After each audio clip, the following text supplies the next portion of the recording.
Ya, Oke, Terima kasih. Hemso, thank you. tuh Pak Revandi ya. udah. Oke, Pak. Oke, udah beres ya. Kita open Oke, admin baik. students-nya. Sudah. Oke.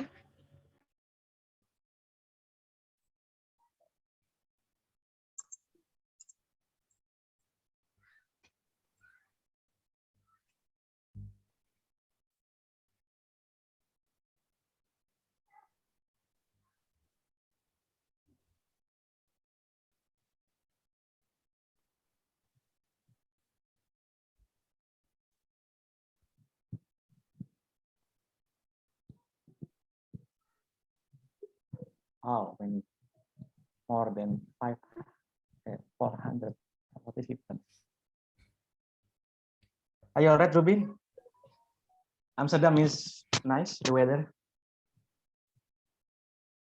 Today is nice, but in the morning it's a little bit cloudy and rainy. But I think now it's fine. Great.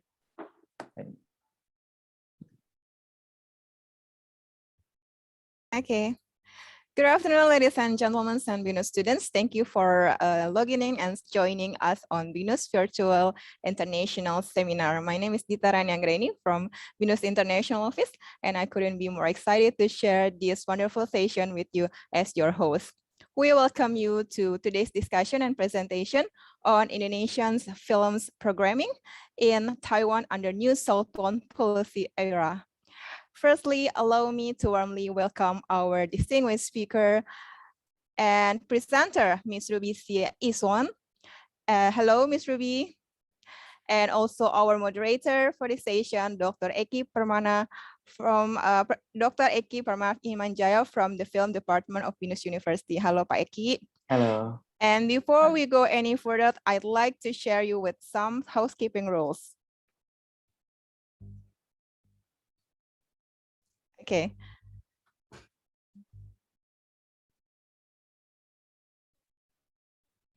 First, we mute your microphones to ensure that this webinar will not be disrupted by unexpected noises.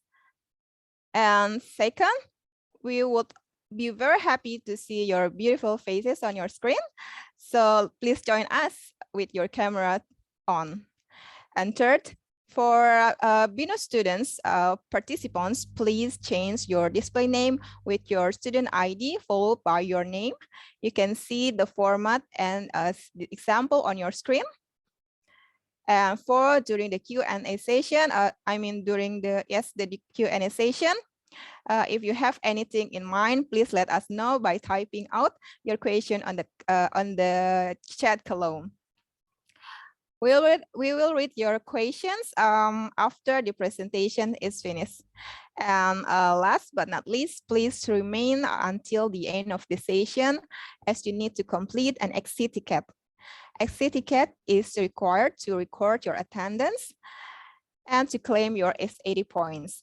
And please be informed that S80 points will only be given to students who participate for at least 80% of the total of duration. Thank you. Now we have arrived at the presentation session. This session is hosted by Binus Taiwan Studies Projects. And on this wonderful opportunity, we are truly privileged to host a presentation from Ms. Ruby Hsieh I-Hsuan. In today's session, she will be sharing her perspectives and experiences on Indonesia films programming in Taiwan under new Southbound Policy era. During her presentation, she will discuss programming Indonesian cinema in Taiwan, particularly her experience creating Garin Nugroho's retrospective program in 2019.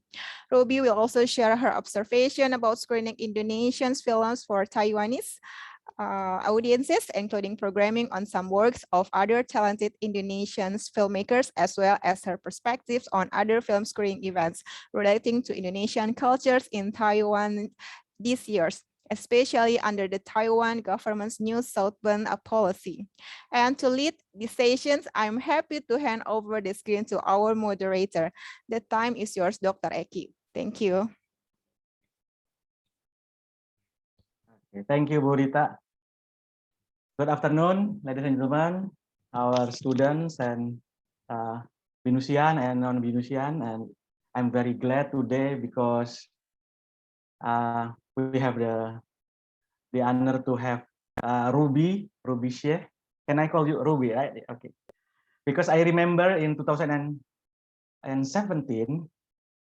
I got email from Ruby because she was one of the team, yeah, if I'm not mistaken, to do programming on Three Sisters films, yeah, Three Sisters films, and you can find the my articles at the catalog as well as at the Taiwan studies in the website, or as well as in Binus Films website.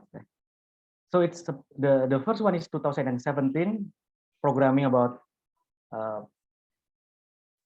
sister films, yeah, Three Sister films, yeah, the Tiga Darah, classic movie from the 50s, yeah, by Usman Ismail, and then Ini Dia Kisah Tiga Darah by Nia Dinata.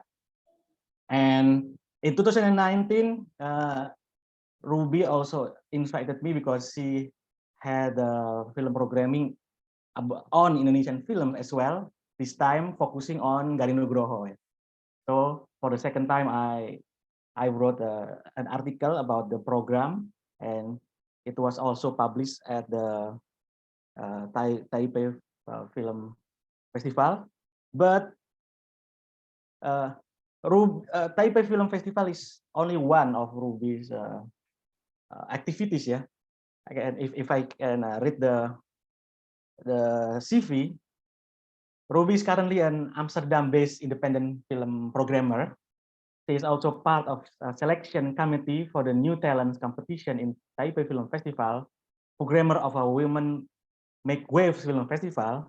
And today is very interesting because the closing film is You and I, another Indonesian film, and a selection committee at 2022 Taiwan International Documentary Festival.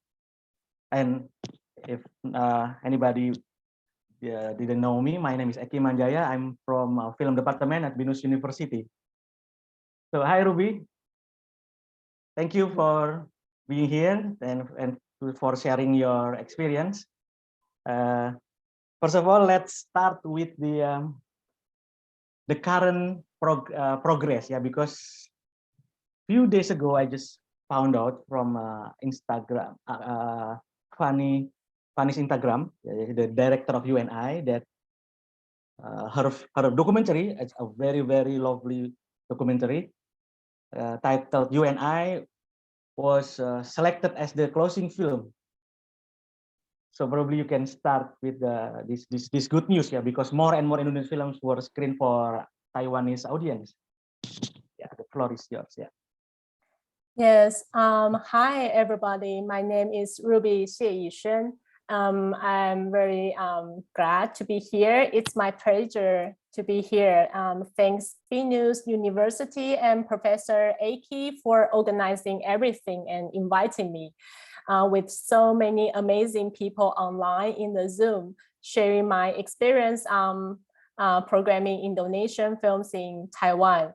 So I think, yeah, just as Eki said, maybe we could just start from the latest event I participate in.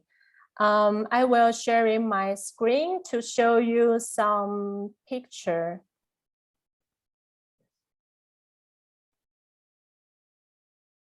When the Women Make Waves Film Festival will be held? Yeah, this month. Yes.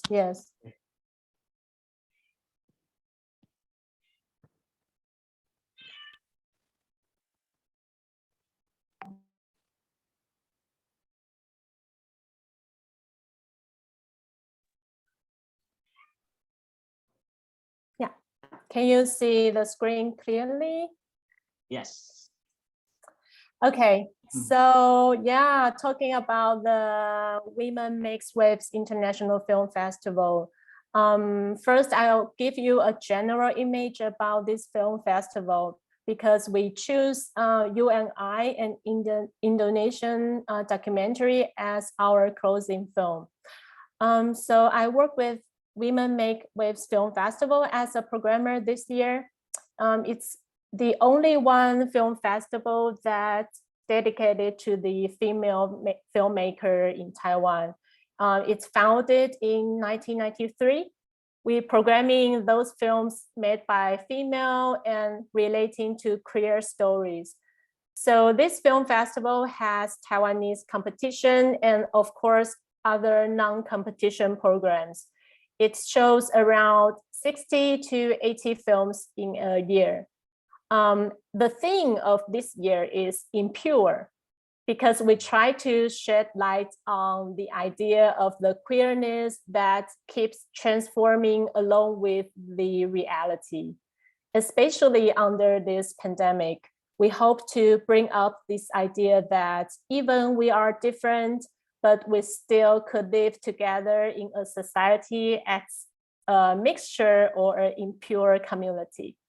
So this Indonesian documentary, You and I, directed by Fanny Chotima, is the most suitable film to resonate the festival theme. When I noticed this film in Singapore Film Festival last year, this film had a world premiere there. One of the producers of this film, Yulia, sent me a preview link, and I quite touched by what I saw in this film. So I was thinking that I need to find a good position to include this film to introduce to Taiwanese audience. And at that time, I was programming Taipei Film Festival, but I think if this film couldn't go into the international competition, then it will be drowned by other well-known titles. So I just carry this film in my mind. And then when I was programming Women Make Waves Film Festival, we were looking for a title as a closing film. And then I immediately thinking about this one. And usually, you know, festivals tend to choose those titles made by famous director or with popular stars, you know, sometimes it's more for the promotion thing. But for us, bringing this film, You and I, as a closing film for Women Makes Waves Film Festival is very important gesture to show a film festival's attitude, especially under this unprecedented time. So actually, this film, the storytelling of this documentary is very simple. You know, this film is about two Indonesian women made in prison because they got caught by the government in 1965 under the anti-communist policy that was initiated by President Suharto. So these two women stigmatized by the mainstream society after they got released from the jail.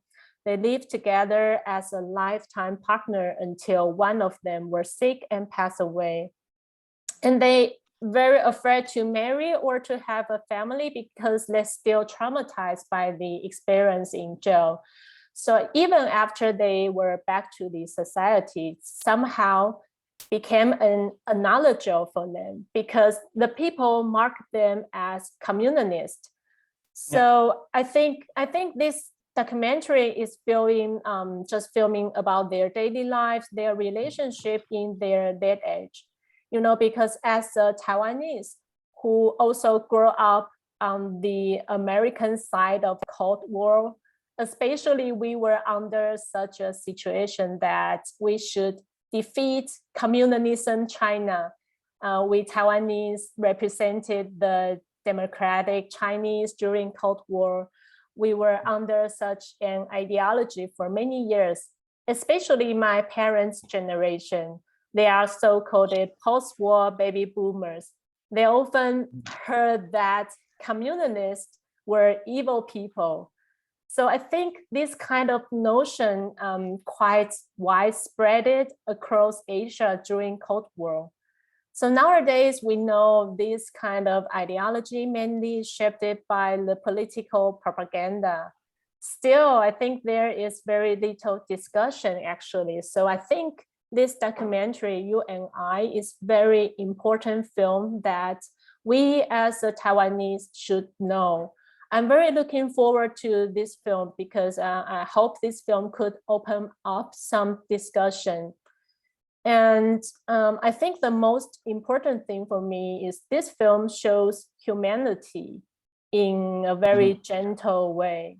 Yeah, I think the filmmaker Fanny, she truly captured her two protagonists very well. You could see the interaction in between not only two women, but also three women, including the filmmaker herself. Yeah, the camera was very close to them. Their relationship is very touching. So actually, Women Makes Waves Film Festival is opening tonight. And yeah, it's very lucky that we could have a physical festival this year. And because, you know, the COVID situation in Taiwan now is quite under control. Although we still have a problem on the supply of vaccine due to some political issue, but we are grateful that having some support from our international airlines. So the vaccination rate is growing. Yeah, I think I will show you a small video clip. It's a teaser. We asked some filmmaker, including Fanny, to record some words to Taiwanese audience.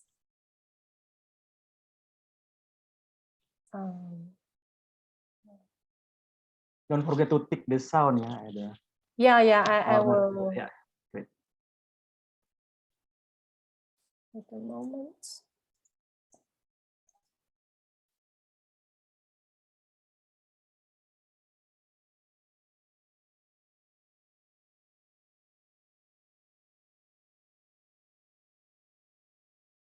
Okay.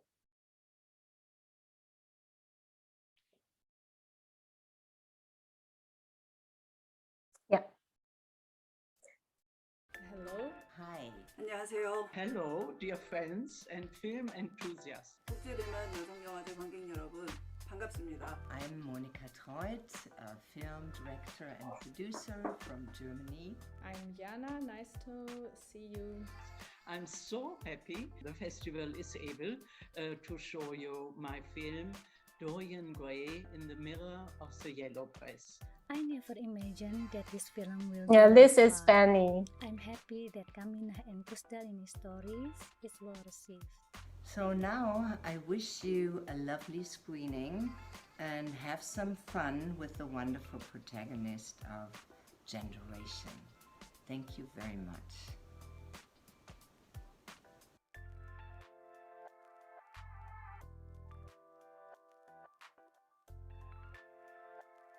Yeah, so actually starting from today until October 24 and Lovely. yeah. Yeah. So for those who didn't watch the film, the UNI, actually the film was available at bioscoponline.com, but I don't know is it still available or not, but I hope it's still available so you can go to the Bioscope Online and watch the film. It's very, very intimate about daily life of common women. Yeah? It's very nice. Yeah. Okay. First, before we go a bit further, probably in this the audience, not all the audience know about your job, yeah, film programmer or film curator. So could you please elaborate your job desk, yeah, job description? Yeah, sure. Yeah. How you choose the film and how you do the programming and so on. Yeah. Okay, so my job, it's an independent film festival programmer and film critic. I was an in-house programmer at Taipei Film Festival from 2017 to 2020. And after I moved to Amsterdam, I became an independent programmer, collaborate with several film festivals in Taiwan, including Taipei Film Festival, Women Makes Wave Film Festival, and Taiwan Documentary Festival as a selection committee for international competition. So a film festival programmer watches a lot of films, and you have to know where and how to find nice film. My job is scouting films for my audience, like a bridge, like a bridge, you have to connect different aspects of film industry, from filmmakers to audience, and make sure good films could be seen, make sure people could see good films. And I also feel that film programming is not just about selecting films. The essential part of being a film festival programmer is knowing how to communicate with different people patiently, because you have tons of things need to taken care. Watching films, obtaining the knowledge of films, and introducing your idea of films to the audience are just basic things to a programmer. I think because as a programmer, you have to find right films at right time for right audience. So to achieve this, you need experience, and I think I'm still learning from this. And yeah, I think I could share some of my experience on how I stepped into the film festival field. Since here might have some students who might interested in working in film festival. Yeah, and originally I don't have a film background at all. I majored in anthropology during my university, and I got a master's degree in anthropology. My thesis is about a non-profit organization in Thailand. So anyway, I don't have any academical background in cinema, but I always been enthusiastic about film. I went to almost every film festival in Taiwan when I was a college student. I almost sucked myself into cinema. So I kind of started curious about how and what a film festival do. Like every anthropology will do. We always try to figure out what are hidden behind the surface. So I stepped into festival as a volunteer first for Taiwan International Documentary Festival. I would say this festival is one of the biggest and most important documentary festival in Asia, excepting for Yamagata Documentary Festival. So it's a biannual festival starting in 1998. And then in 2012, I applied an intern position at Taipei Film Festival. Yeah, and when I was working as an intern at Taipei Film Festival, I also wrote film critics for several online press and film magazine. And I mainly specialize in Southeast Asian cinema and expedited cinema, which is more clean to moving image in art space in general. And then in 2017, the program director of Taipei Film Festival at that time, she came to me one day. She asked me if I would like to join the program team to help out programming the Southeast Asian cinema for the festival. And although Taipei Film Festival has been selected world cinema for years, and of course it includes many titles from Southeast Asia, but they wanted to do more curation and research works instead of just selected them and put it into a general program such as panorama program or something. So that they want to put more effort and focusing on Southeast Asian cinema than before. That's also what I'm very interested to do. So I decided to join Taipei Film Festival program team as a programmer at that time. And I would say into the film festival field was like 50% by intention and 50% by chance. I mean, only if you are interested in something, then chances will come to you and you grab that chances and it may become yours. I got more I got more and more involved in the festival. So passion is important, and the second one I need to highlight that you started from as intern, yeah, because in Binus we have internship program and as enrichment program. So for students, especially film students, internship is very important as the gate, yeah, the gate to for your further career. Okay. You are a film programmer. It's very interesting because you need to be the bridge between Indonesian cinema to Taiwanese audience, right? So I'm just wondering, please explain your first encounter with Indonesian film. Yeah, why did you started to choose to do programming in Indonesian film? My first encounter with Indonesian film might be traced back in 2008. The first Indonesian film I saw, for I could recall now, is The Rainbow Troops. I can show you the picture here, The Rainbow Troop. Yeah, this film is directed by Ruby Hsieh. I saw it at a film festival. So there was a series of film programming at an important cultural space. That space called Spot Taipei. They had so-called pop cinema. The pop cinema, it was curated by several creative programmers. Some of them are still in the film industry nowadays. And I watched the Rainbow Troops at pop cinema. You could see many independent films. Most of them were impossible released in commercial chain theater. At that time, people still watch DVD. We don't have so many film festival or streamer like Netflix at that time.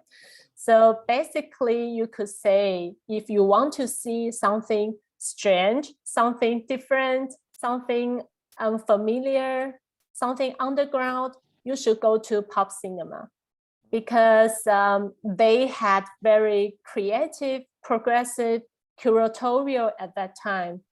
But unfortunately, this pop cinema was ended in 2012 because of budget problem. But the space, Spot Taipei, still exists. It's an important cultural space in Taipei. This space hosted by the Taiwanese famous director Housekeeping Rules, and supported by the government of Taipei City. So Spot Taipei has a cinema with bookstore, cafe, and gallery. And the building is very interesting because the building itself was American embassy when Taiwan still had a diplomatic relation with USA before 1980s. So the cinema space used to be a garage and generator room. It's a very small cinema and has only 80 seats. And they had very interesting and very progressive film programs when I was a college student. So I always skip my class to go to Spot Taipei, watch pop cinema. It's one of my most important inspiration of films at that time. I even could say the pop cinema shaped my view of cinema. So I got to know Ruby Hsieh's film. I got to know Edwin's film. I got to know Joko Anwar's film. And although I didn't immediately fall in love with Indonesian films, but those films do intrigue me. I started to look out more. For example, I remember there is one film called Garuda Power, The Spirit Within. It's a co-production by Indonesia and France, directed by a German director. And this film show in Taipei Film Festival.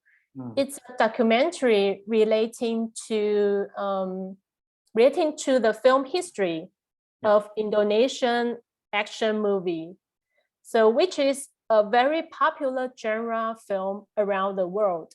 The film shows there are some connection and shared elements between ethnic Chinese cultures and Indonesian culture, such as classic literature or Kung Fu. And somehow almost every government tries to use this kind of action film to show the ideology of the state. So when Taiwan was under martial laws, the Kuomintang, the ruling party, they control people's ideology. And I saw in Indonesian society as well from that documentary. And there are a lot of histories, cultures I didn't know before. After I saw this film, I wrote a review article about that film. So that is very interesting documentary to guide me into the Indonesian cinema. It's very interesting, yeah. And if you see the credit title, I think my name was in there as well. Thank you. Wow. Thank you, Nut, from Bastian, the director. Oh yeah, I almost forget. For the students and the participants, if you have any questions, please just drop at the comment section. But I will have I have few questions to ask to Ruby, and then after that we can do the Q&A. Yeah. Okay. I almost forget about the new southbound policy. I skip it. Could you please explain a bit shortly about and the connection with film? Yeah. Let's skip to this. Okay. Yes, the new southbound policy is Taiwan's regional strategy for Asia. Its goals are enhance cooperation with Southeast Asian countries. Because Taiwan has been attempted to increase its international outreach, you might aware, especially Taiwan has been under China's long-term suppress politically and economically. So especially in 2016, after the President Tsai Ing-wen was elected, she was our first female president, and her party, Democratic Progressive Party, is represented as a pro-Taiwan independence party. So when the President Tsai Ing-wen was elected, we faced severe political and economical pressure from Chinese government. So Taiwan need to find and reach out more allies internationally, especially in the Asian region. For decades, much of the focus of Taiwan's foreign policy agenda has been America-centric, and Asia still does not figure as much as United States or Europe. In addition, the absence of diplomatic ties between Taiwan and the Southeast Asian countries, our lack of reciprocity might be a main factor for Taiwan not to devise a consistent policy toward the countries and of the region.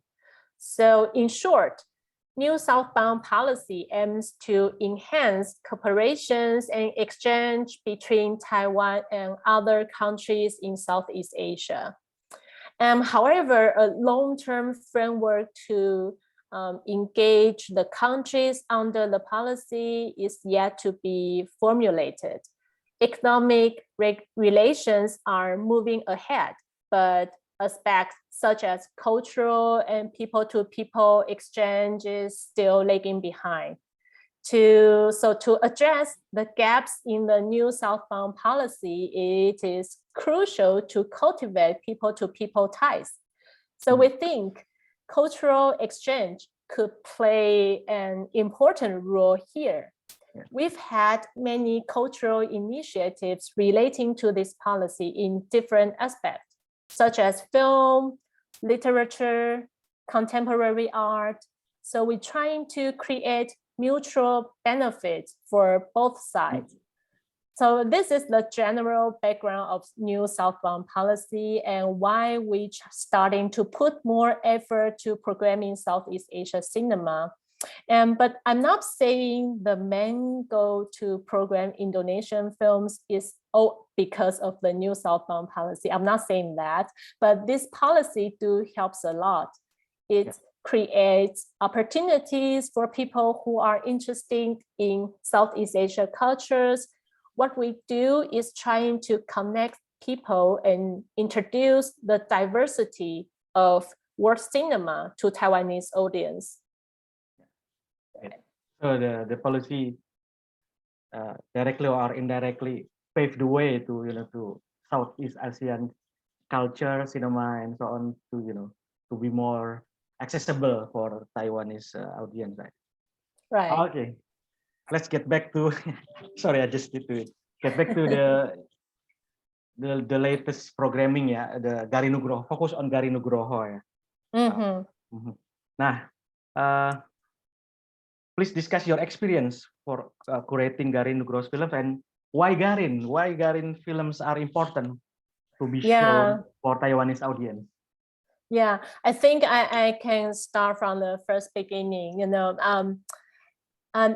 also maybe I can give you some big picture of Taipei Film Festival. So I started to work with Taipei Film Festival as a programmer in 2017. And my idea is try to introduce more Southeast Asia cinema into our program. But Taiwanese audience are much more familiar with Hollywood cinema or French cinema or Japan or South Korea cinema, because people could easy to see those Western or Japanese or Korean films in commercial theater. But Southeast Asian cinema is very rare. Only few local distributors interested in this. I would say almost none.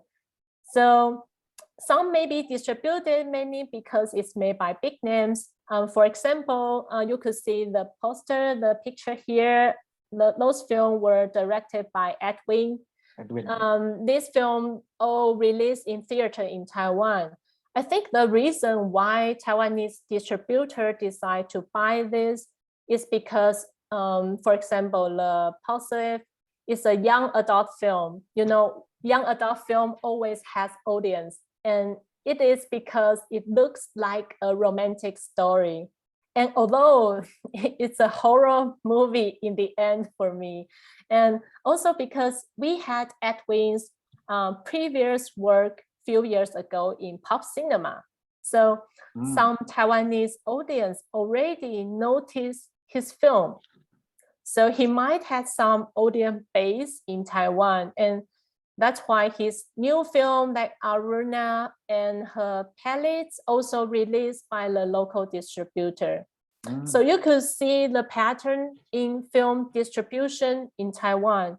You have to build up your audience step by step. First, maybe from the film festival for 2 or 3 screenings. And if this film or filmmaker got a good reputation from the film festival audience, then it has chances to be introduced more. Or you could say invest more in the business perspective. So for me, bringing something different, bringing something unfamiliar with, bringing something important but still underrepresented is one of the main missions that the film festival programmer do. So we have to select and build up the context for local audience to digest with. So after I joined the Taipei Film Festival, we started to think, what can we do based on existing program structure? So we have international and domestic competition. We have vision and world cinema program for big titles. And we have like a reality bite, which is more focusing on documentary fictional and classics revisited. selecting Leslie restoration titles. So the classic one is one of the most popular program within our young audience. So we did two changes in 2017. One is created a new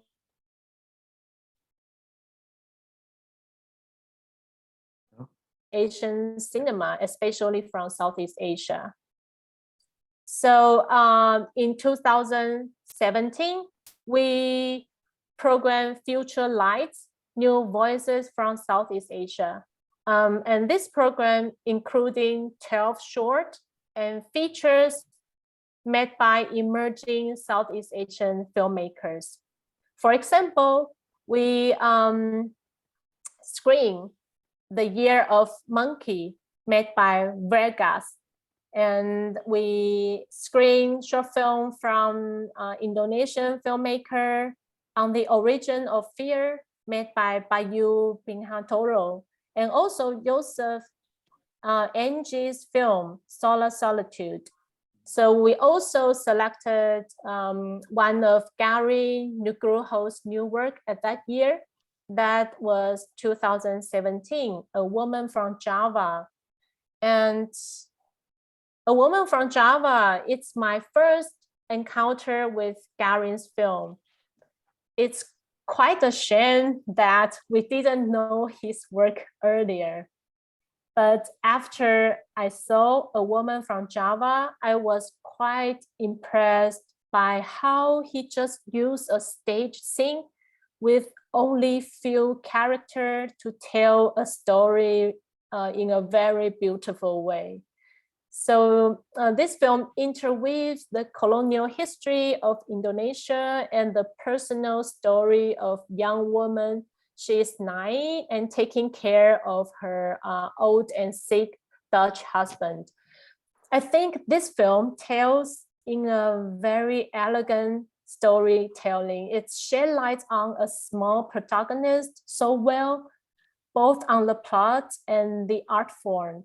It looks like one shot, long take, such as a theoretical play.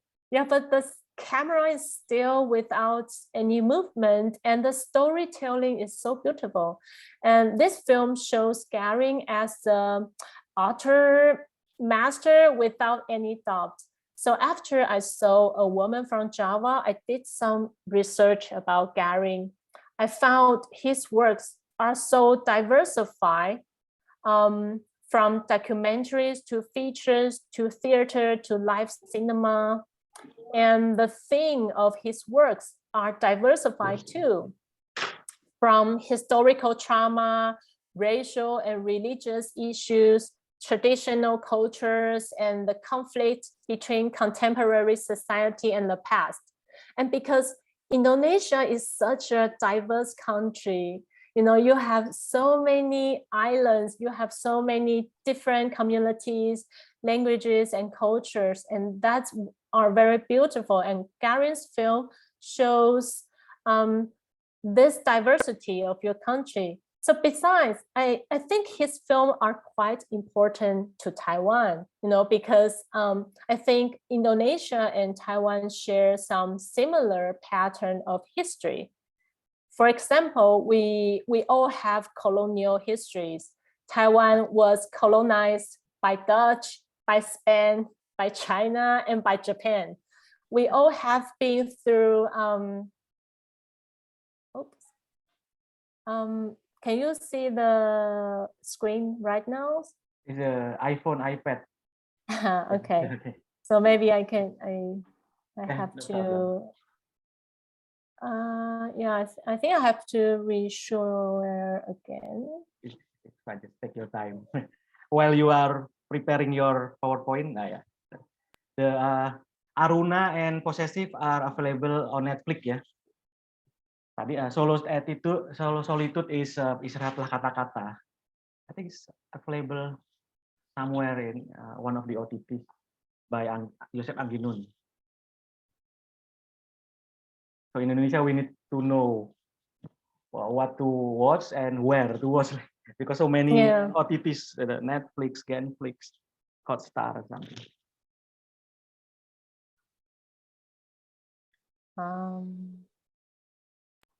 If you have any question, yeah, for the participant, please go ahead and by dropping your question. Yeah. Okay, sorry. No. So you could see my screen now, Yes. right? Okay. Yeah, Okay. yeah. So yeah. So I maybe keep going, and yeah, what did I say? Just okay, about the sharing history in between Indonesia and Taiwan, right? So yeah, and especially Taiwan, we had been through a longest period of martial law in the world, from 1949 to 1987. So it's like 38 years in total. So when I saw Garin's film, A Point on Concealed Poetry, making me thinking about the White Terror era in Taiwan, the Kuomintang, the ruling party at that time, also suppressed people who had different political ideas. And many people were killed and many were imprisoned. So Garin's film somehow resonate this Taiwanese history. And I think it's important to deal with the historical trauma to represent the history we didn't aware of, to pass on those memories through art forms to our next generations. So I think that are those we could learn from Garin's film. And in 2019, I know Garin has finished a new feature, which is The Memories of My Body, the yellow color poster. I saw it and I felt it's a very beautiful film. I also quite surprised that how creative and productive Garin is. He is working more than one film a year. He even experiments a lot of art forms. So we immediately thinking, why don't we make his retrospective program as an introduction to Taiwanese audience to Indonesian cinema? So I chose Garin as our Filmmaker in Focus program in 2019. I think maybe we could start from a small scale program. So I choose 5 features from Garin's different stage of filmmaking. And each one has a very different theme and art form. From A Point on Concealed Poetry, the first feature relating to the history of 1965 in Indonesia. This film is a low-budget documentary fictional format, and the poet Ibrahim Kadir even plays himself. And I also choose Birdman Tale. For me, this film is quite interesting. Not only the theme is relating to the independent movement of West Papua, but Garin also tried to find a very low-budget way to escape the mainstream filmmaking. So he collaborated with local people to play their roles. He used some documentary ways of filming, and the ethnical social movement resonate with Taiwanese, since we also have indigenous rights movement. And of course, we choose Garin's most famous work, Opera Java. It's a masterpiece without doubt. He fluently combines traditional music, drama, dancing, and installation art. And these elements, he gives these elements in a very contemporary texture. So in this film, he also tries to question the colonial violence, the violence of human power, and the power of the natures. And besides, I also choose The Blindfold to present the point of view that how contemporary Indonesia faced with the religious conflicts and political extremism. So I did a lot of research and then tried to contact Garin and his distributor inquiring for the screener because we don't have any one of his film distributed in Taiwan before. And then I also asked Eki for writing an article for our festival, because in just Eki mentioned in 2017, when I programmed another Indonesian film, Three Sisters, I found we need an expert who is familiar with Indonesian film and could write an article, introduce the background and the importance of these films for Taiwanese audience. So that was how Eki and I first encountered. I Googled him and I read his articles and research and his research about Indonesian film. And I think, wow, this is the expert I'm looking for. So I wrote him an email inviting him writing an article for Garin's film, for Three Sisters. Yeah, those articles helped us a lot. I included his article into our program catalog, and it provides us enriched context of Indonesian cinema.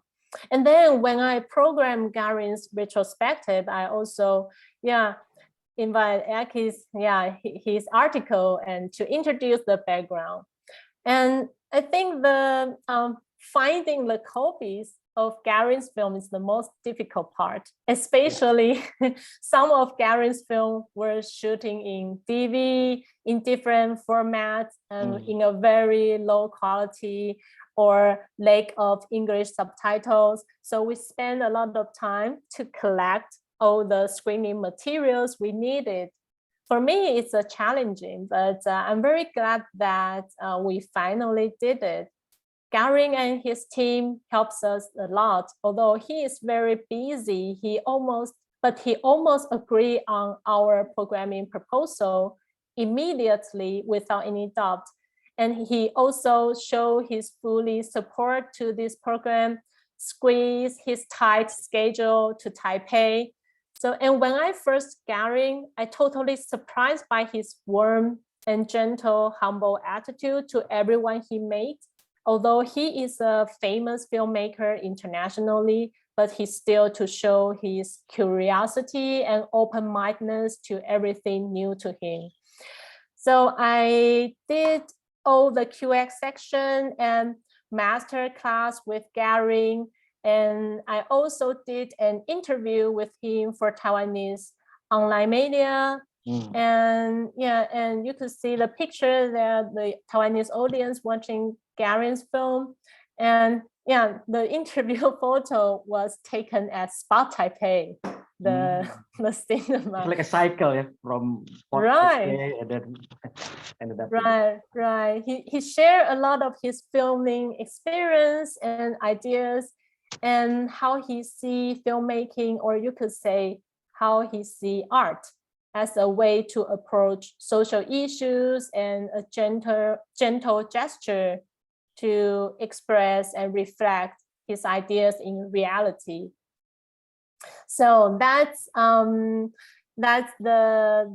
how I met Garin and how I programming Garin's film. I think I'm still very looking forward to the next collaboration with him.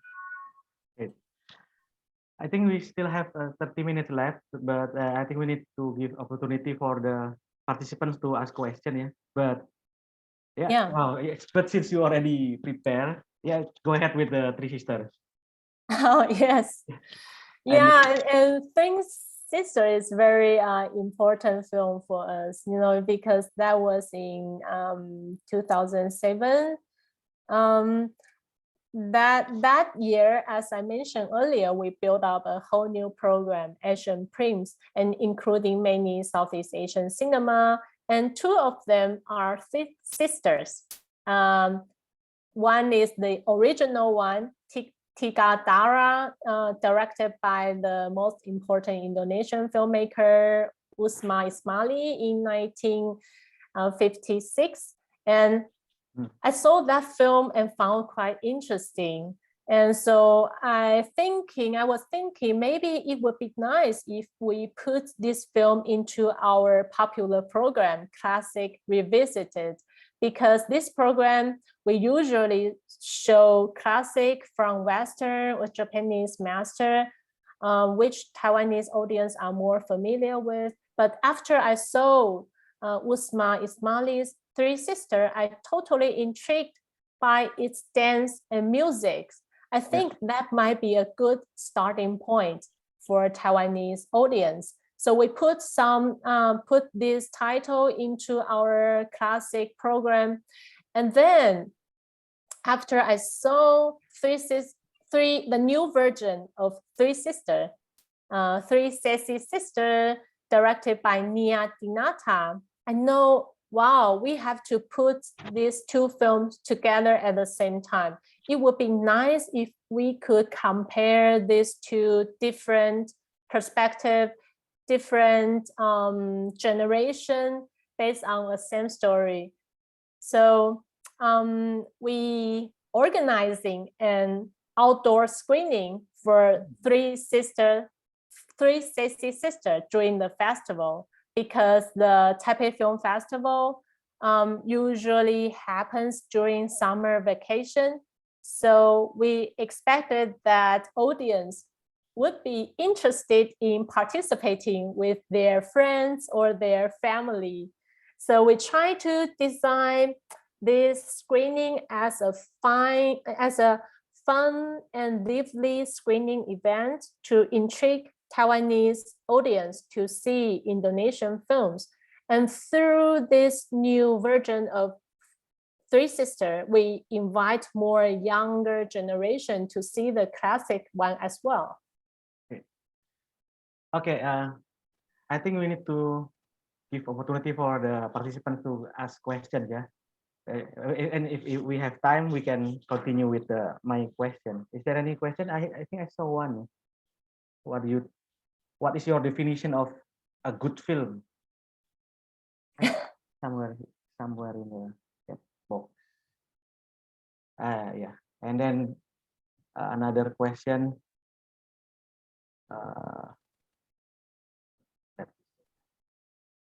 You mean my definition of a good film? Yeah, that's one. And then the second one, I've noticed for some reason in Indonesian movies, I can feel Indonesian actor or actresses remembering a script, or is it as if they are aware that a camera is recording, so they play the role? What do you think? Is this because I am biased due to Indonesian being my native language? So the person who asked question thought that as if the actors reading the script is not natural. That's what do you think? Because as non-Indonesian, what do you think of the acting? Yeah, and maybe I can start from the first question. What's the definition of a good film? I think different programmer or different film festival has different consideration, because every part works very differently. For example, like when I programming something like panorama program, we usually program films that people really looking forward to it. Some are hot titles, award-winning films from around the film festival, maybe like popular films, because we want to engage more audience. And of course, we have to agree that they are good films. The works are worth being seen and have discussion. And however, sometimes I also show some films that may not be completely. It means they may not be perfect, but sometimes they could open up some space for us to think and discuss. Sometimes this kind of film challenges us and keep us thinking. And maybe sometimes some films, when you watch it first time, you won't notice its value, but at some point you may come back to it or rethink about this film. So for me, as a programmer, I try to keep wide view to those possibilities, especially for non-competition program. And I think the competition part is the most important part to mark a film festival, because competition program means that this film festival want to champion. It usually marks the position of a film festival stand for. And of course, there are several criterions that we are looking for when we watching films as a programmer. But for me, I usually watch films with very open mind. I don't read the synopsis. I don't read the review before I watch the film. Even I don't know where is the film comes from. I tend not to know anything about the film before I watch itself. I just click the link and start to watch it. It's somehow very intuitional. When I watch films, I will put some question in my mind, such as, why the filmmaker put the camera there or here? Why this character do this rather than that? And why this filmmaker try this way to tell this story? So when I watch a film, I will try to ask myself this question. And actually, what I'm thinking is this filmmaker finds the best way to tell this story. Is it unique? Is it original? Is it genuine? And sometimes I found myself want to be surprised, even the film isn't perfect. But if the film shows the sincerity, I mean, the film shows the filmmaker's willingness to try and take challenging to explore something unknown. I kind of more open to this kind of films. But of course, when you are programming films, you have to see the whole picture in the end. You have to see if the whole program is balanced. But in general, to keep it short, we do have some key elements to select films or the so-called definition of a good film. First, we are looking for good storytelling. It has to be clear. It has to be authentic. It has to be sincerity. And second, it has to be excellent in production. I mean, this is not meaning that you have to be a big project or big budget production, but to see if the filmmaker take care of every details of the film. And the last will be the stories that are relevant to our audience or our society. Great. Wow, what a great answer. Okay, for the second question about like the, a student have a question about because the student thought that the actors in Indonesian films, they seems like just reading the script, not acting in natural way. As non-Indonesian who doesn't speak the language, the Indonesian language, what do you think about the acting of Indonesian actors? Yeah, I think it's always obstacle for the foreign audience because we don't know the language. We usually read the subtitle from the film. So I think as a foreigner to see Indonesian film or Indonesian cinema, it must be different from like you are the local audience, you have your own perspective. So I think yeah, I mean because we are not so familiar with the actor or actress. So what we see is like a whole picture, you know. We see more deeply in the storytelling or the performances, and how the director or filmmaker try to balance all the elements in the film. Okay, great. The other question would be from nih, Pak Heri Purwoko, one of the lecturers. What is the gender challenges in Asia related to film? Let me check the question.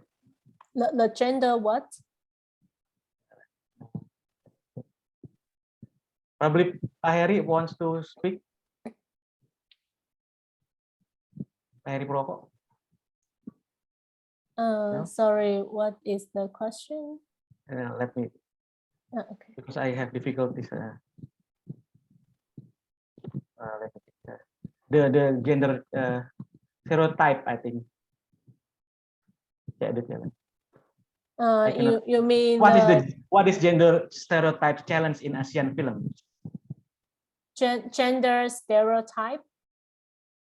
Yeah. You mean in Indonesian film or in Asian films? The question. Oh, in Asian film. Because you are the film programmer at Women Make Waves. Yeah, it's only for female directors as well as, you know, and then you chose you and I and so on. What is the stereotype? Because sometimes in Indonesia you do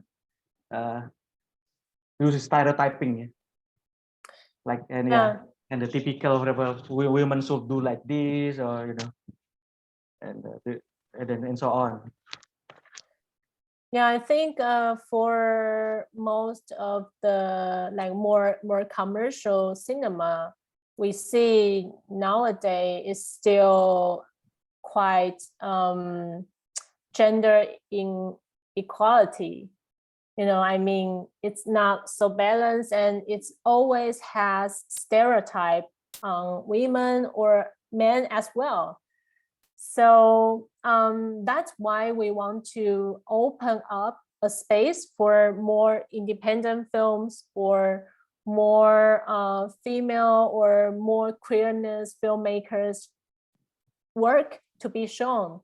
Because if you just seeing from the commercial theater, you have only very few options.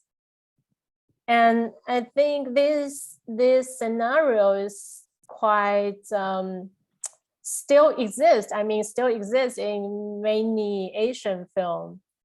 Taiwan cinema as well. We still have this problem about the gender equality on screen and outside screen, yeah, because in the the filmmakers, the women filmmakers also need equality as well, not only on screen but also the film programmers, the film directors, women film directors, yeah, women film producers, yeah.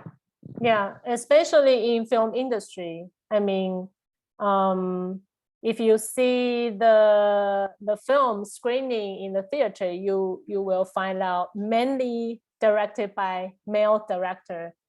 So I think that's why, and that it's very important to have a space. For example, Women Makes Waves Film Festival exists because we open up a space, a platform to try to show more diversity of works.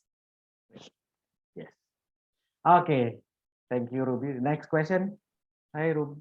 Hi, Ruby. My name is May. Nice to follow your presentation about film. I want to ask a question. Besides Garin Nugroho, is there any other filmmaker from Indonesia that you want to collaborate? Probably, if do you want to to do the programming, film program? Yeah. Maybe I could share my other programming experience with an Indonesian filmmaker. Yeah, because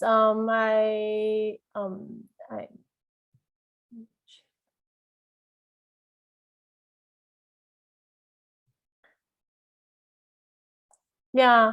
For example, for this year, I got an invitation from National Taiwan Palace Museum as a guest curator.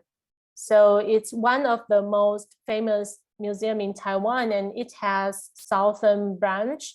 They annually organize a series of cultural events to introduce Asian art to Taiwanese. It has like a music, performance, food stalls, and exhibition, and many kinds of events for public to participate. So the featured country of this year is Indonesia. So the museum invites me to program a series of screenings of Indonesian films. And yeah, I also asked some advice from Aki. Yeah, I'm programming 5 screenings, including 3 features and 2 screenings of short film collection.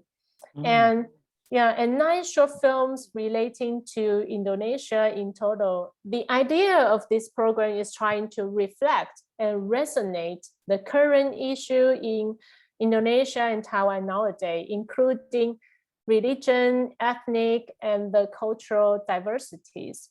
For the 3 features, I choose films that people more familiar with, including Garin's Memories of My Body and Edwin's Aruna and Her Palette. And the third one is one of my favorite female director, Camila Adini's film, The Seen and Unseen. Yeah, I really like this film. It has been selected into Taipei Film Festival New Talent Competition in 2018. So this film, yeah, maybe you guys have seen this before. So I just have a quick introduction of this film. So this film, it shows the Balinese art and culture in a very gentle and delicate way. And I choose this film because I want to show that even though we live with differences, we live in the different background or different society, just like the twins in the films, they stand for opposite sides, but they still caring for each other and couldn't live alone. So somehow I want to bring this idea to Taiwanese audience that Taiwan and Indonesia are just like that twin. Although we are different, although we share different background, but somehow we can stand for each other. We can caring for each other. You know, especially in Taiwan, there are more than 250,000 Indonesians working and living there. So we are in one society, actually. We share a lot of things in our daily life. And I want to bring this idea to Taiwanese audience through this film. And speaking to some short films collection, I mainly focus on young filmmakers from Indonesia and Taiwan. I also try to include some contemporary art in this program. For example, there is an Indonesian artist. He is a researcher and based in Hong Kong. His name is Ruby Hsieh I-Hsuan, including his short film into one of the programs focusing on the representation of colonial history. And there are 3 other work screened along with this short. Those are made by Taiwanese artists. They did some research and filmed their work in Indonesia. For example, this one is Nanyang Express, directed by Lin Yiqi, the Taiwanese artist. She traced back to her family story, which is relating to immigrants. In the early years, a lot of people from Taiwan moved to Southeast Asia to search for opportunities, and then some of them just stayed there and built their own family in Indonesia. So this artist, she traced back to the history through his own family's memories. And yeah, and also another short film made by Taiwanese artist. Her work also related to Indonesia. It's about a Dutch biologist he traveled to Ambon with East India Company in 17th century. So I also select other 5 Indonesian filmmakers trying to show different perspective from their works. I think the short film programs like different slides or glimpse of the society, you may have a quick sense of this complicated multiple reality through short films. It's like a teaser, you know, if you are interested in, then you could dig in more. Yeah, this series of events are ongoing right now in National Palace Museum South Branch until the end of this October. Jemari yang Menari was directed by one of Binus lecturer, but yeah, Sarah Amelia. Okay, thank you. Since we ran out of time, probably I will ask you my last question. That will be about the reception or the reaction of Taiwanese audience on Indonesian films. So, if do you have any picture there or any research, or if any of the audience told you like, "Oh, this is a good movie" or something? Yeah, of course. In general, Taiwanese audience have a quite positive attitude toward Indonesian films, although they might not familiar with Indonesian actors, actresses, and filmmakers, but the audience are touched by stories and the emotion of the protagonist. I think Taiwanese audience enjoyed genre films a lot, such as like action films and romantic films. You know, it's like a universal language, no matter from which countries. And I think those Indonesian films also brought some new audience for the film festival. You know, because they are, you know, as I mentioned earlier, there are more than 200,000 Indonesians live in Taiwan. I remembered when we programmed Garin's film, there are some people from performing art field. And of course, some Indonesian audience came to see those films. They might never been to the festival, but they came to see Garin's film. They might be invited by their Taiwanese friends. They might come because they are Garin's friends. So we also intrigue new audience to the festival through showing and programming Indonesian film. And of course, there are some Taiwanese audience who came to see those Indonesian films specifically. Maybe it's their first time, even it's their first time to the film festival as well. So I think screening or programming Indonesian film, not only that Taiwanese people know more about Indonesian or know more about the cultures, but also expand festivals audience in both ways. Great.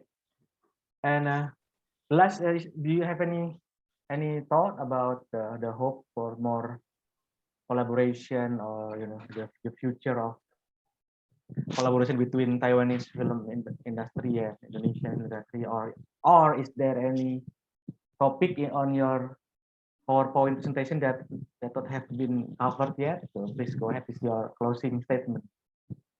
Yeah, of course, I truly hope, because there are some nice film festival in Indonesia. I personally very keen to collaborate with, for example, Jogja NEPEC Asian Film Festival, for example, Mini Kino Film Week. It's in Bali Short Film Festival, which looks very interesting. I think it will be very nice if if we could build up a kind of strategy partner in film programming, like working together to push our cinema forward to the audience. And I also know there are some co-production projects in between like Taiwan and Indonesia. For example, there is a documentary made by Indonesian filmmaker Ismail Fahmi Lubis. The film, he made a documentary called Help is on the Way. It's a documentary about 3 Indonesian women work in Taiwan as domestic workers. The film is about their lives, and this film is commissioned by Taiwan Public Television. I also very looking forward to this kind of collaboration between 2 countries.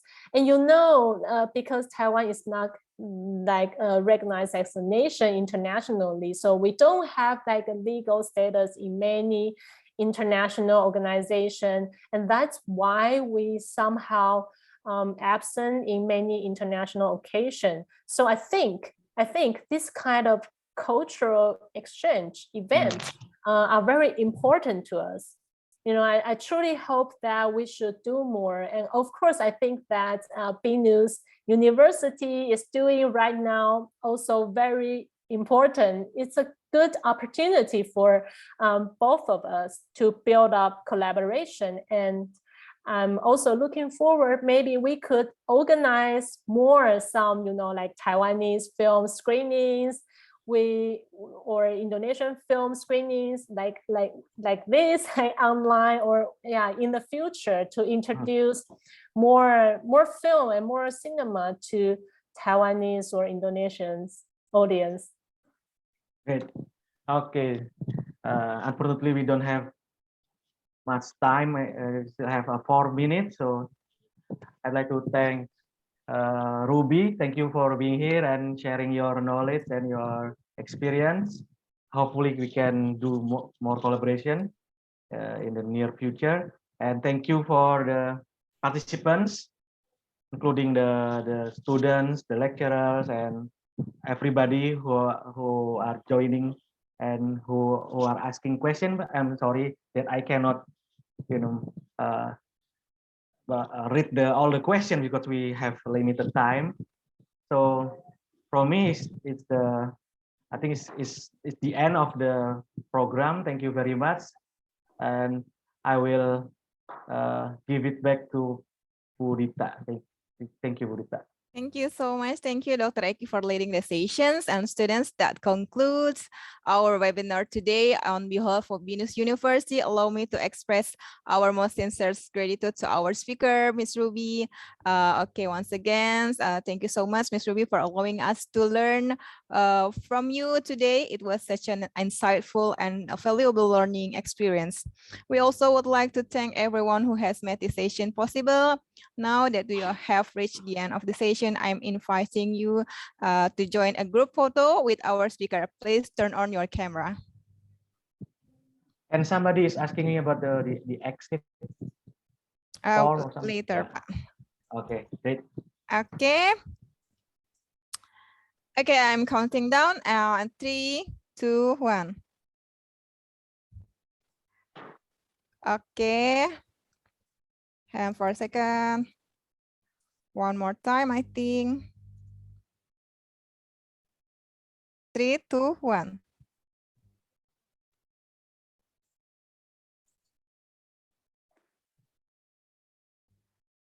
Okay. Yes, thank you so much, Ruby. And you may leave the room earlier if you have other commitments. Thank you, Ruby. Keep in touch. Thank you so much. And sorry I couldn't answer all the questions, but if you have anything you would like to ask me, you can write me an email. I can leave my email here in the chat box if you want to discuss more. Thank you. Thank you. Particularly if the students want to, to be selected, to be curated. I know. Especially film students, please. Send email to Miss Ruby, if you how to to be screened at one of her film festivals in Taiwan. Okay, Chai Chen. Thank you, Ruby. Keep in touch. Thank you. See you. Chai Chenny, see Yeah. Chenny. And of course, we also thank all the participants for attending in this session and for having contributed to the fruitful discussion.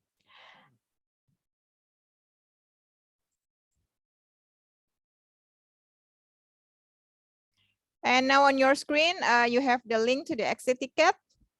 Please go visit the link now and complete all the required information there.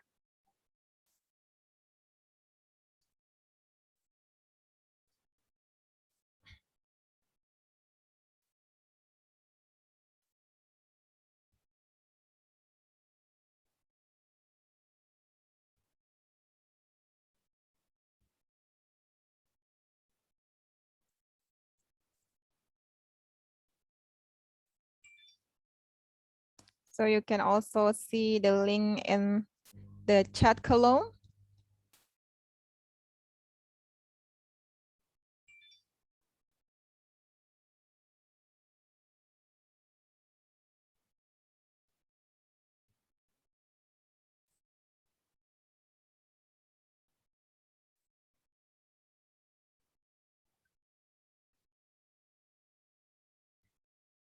Okay, finally, I hope you all enjoyed the session as much as we did and found it useful. Stay safe and healthy until we see you again. Okay, thank you, Pak Eki. I'm signing off and have a great weekend ahead, everyone. Bye.